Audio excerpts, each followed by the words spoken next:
Beauty is extremely spiritual, and I was gravitated to beauty for a very long time. And I also, simultaneously, as my spiritual awakening and all of these things happened, I saw myself getting more and more away from beauty, but as we like to call it, the dark night of the soul. I unlocked something and I was gonna share it with the world, and I have this pattern of like, no, I can't, I need to hide and all this stuff, and like truly feel like I just need to protect myself. Like there's just something must have happened in other lifetimes, or like there's just this strong pull to protect myself. I didn't want beauty to define me, so I stepped away from it out of maybe some resentment, but I also didn't want to do like the brand deals, the beauty stuff, and I was just figuring myself out. But beauty is extremely spiritual, and they tell us that it's vain. The way that it's been used is very vain to hide insecurities. And as I was starting to love myself more and more, beauty became this thing where it amplified how I felt about myself. It amplified how people saw me in the room. When I just started feeling really, really good and put together, like, of course, you need to love yourself at whatever stage you're in, however you look, but beauty is a sign of you loving yourself. And humans pick up on mirror neurons, and we pick up on each other's, you know, like, oh, just like how you date, like, oh, he looks like he takes care of himself, he has good hygiene. Like, definitely don't want to go with the guy that like just looks like he didn't even try for the date. So it's the same thing with beauty. And I'm gonna get you in on a little secret. I use something called mirror work. I gave it that name because that is what I could closely come across. It was somatic work, energy work, nervous system regulation. It was sitting with myself in the mirror and staying with myself and beginning to love myself. I didn't always look in the mirror and love the face that I saw. So beauty started as something that I really needed to cover up. Like, it was used as a cover up at first, and then as I began to love myself more and more from the inside out, beauty became something so sacred. I was feeling really big, intense emotions in the mirror. And then before I knew it, I didn't even need makeup. When I would wake up in the morning, my face was glowing. And this was also because of like lifestyle choices as well, but just my face was glowing, my acne was disappearing. I was literally glowing from the inside out. And not for nothing, but I wasn't eating the best diet. I was just, you know, picking better choices most than not. It doesn't mean that I wasn't completely clean or completely great for my body, but that's how powerful energy work and beauty can work together. And there was no, like, for me, the ultimate goal was to start falling in love with the makeup process, with sitting there and getting myself together. I slowly started to get into the energy of, well, I love looking put together when I go places, even if it's like a really nice like t-shirt and jeans.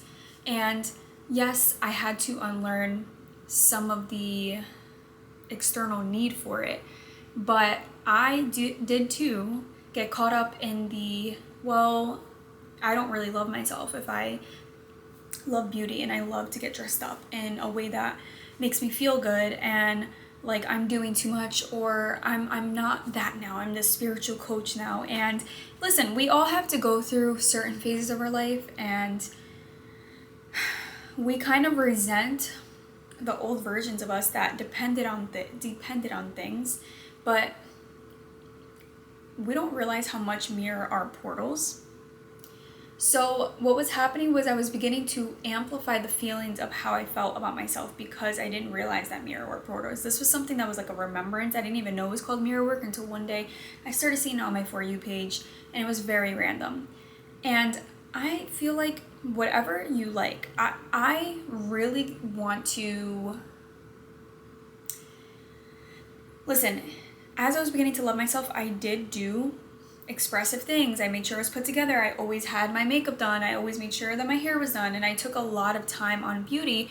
But yes, there was that little inkling of that little percentage of like, well, I need this to look put together, otherwise I'm, you know, not gonna feel good. Like I'll feel okay, but I won't feel as good as I do now. There's nothing wrong with loving beauty, loving expression, but as I was becoming a beauty creator, I was following such a regimen of what's the next trend. And what trends do is there's an expiration date and there is a contract, emotionally, spiritually, in your creator field, in your world, of when you are pretty and when you're not. That's what I feel like I needed to step away from it for.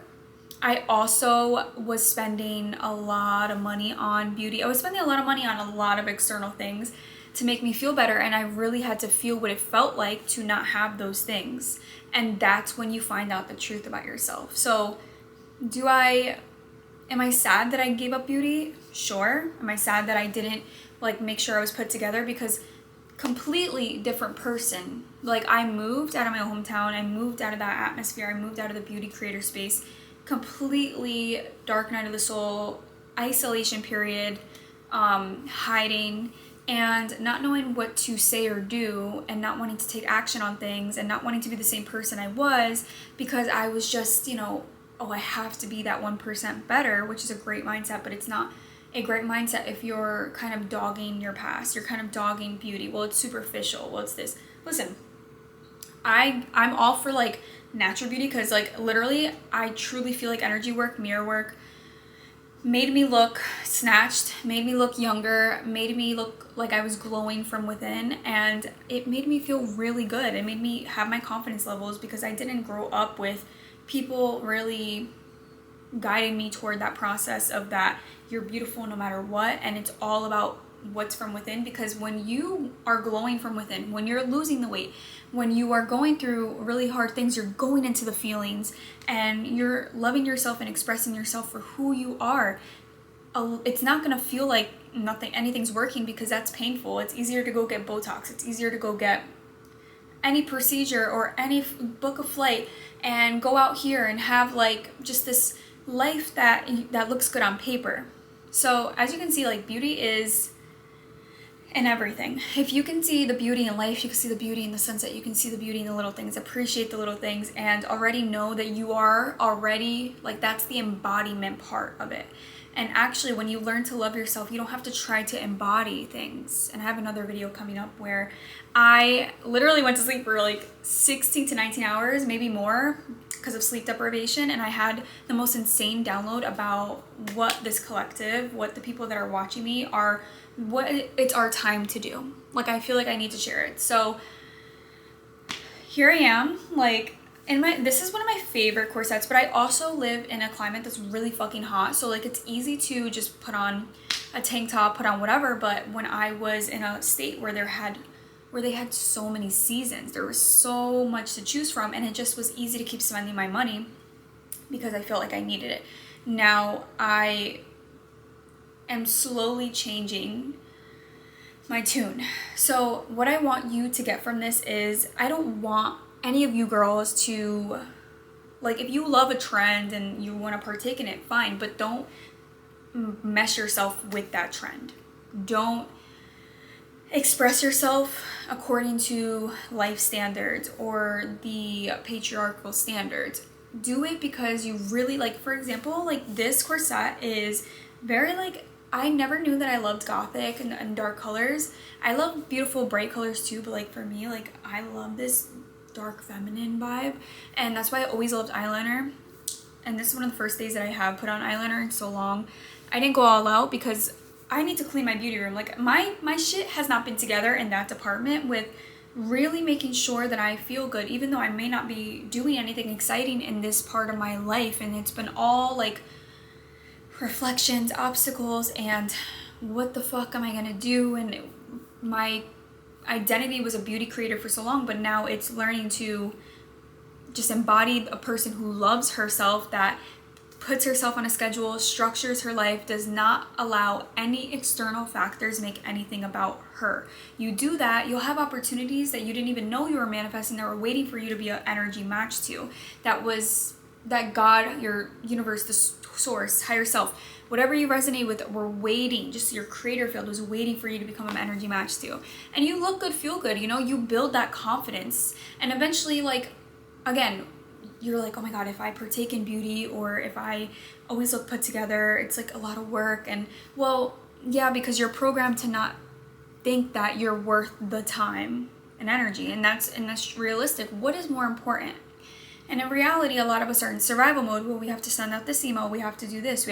For me, it was I have to push out so many of these videos. Let me like hurry up and do my makeup and not take the time and do the energy work that I was doing in the mirror. I was getting ready. I was wearing these cute outfits. I was moving forward with my life because I wasn't sure who I was. When your identity is so wrapped around the trend, around procedures, around changing, around shape-shifting to being that good little girl, like, no, you should be angry. You should want to be completely different from the rest, because I think that the uniqueness, and I like quite literally like the individualism is coming back. Authenticity has been back for a while, but really finding out who the fuck you are and using beauty and fashion and life as your canvas. So I don't want anyone to think that beauty is vain. I got caught up in that loop of like, well, no, like I don't have time to do this. What am I getting dressed for? And beauty was a part of my embodiment. It was a part of who I was. I love beauty. Since I was a little girl, I would dress up, and I had to unlearn some of the attachments I had towards beauty and fashion and aesthetics and weight loss and all of these things, but it's a learning process. But what I lost in that process was beauty completely, because it was like, okay, well, it's either one or the other. So this was a little short video of how beauty can genuinely up level your life in so many fucking ways, and can also, even though you think that, okay, I'm gonna only like myself with the makeup, well, if you think that's the only way you'll like yourself, you'll start to realize as you get to take time with yourself, not only with getting ready, but with like choosing differently, listening to your body cues, getting closer to your intuition, getting closer to the higher being that you believe in, you know, God, source, universe, just getting closer to that parent energy and yourself. You realize that you're going to start loving who you are. You're going to learn so many parts of yourself. So I know it's obvious that girls take forever to get ready, but I think it was intended to be that way. And a lot of the annoying things about girls or women are just programmed in our heads to feel that way. But I feel like we should embrace how fun it is to get ready, and how everybody can have a different look for the night, and how we feel content in our look, and how we're not like following trends, and only if it resonates, and so many things. So if this resonated, like, comment, subscribe. So many more talks coming your way. I'm so happy I'm back. And yeah, we're gonna try to look cute every video. So all right, see you in the next one.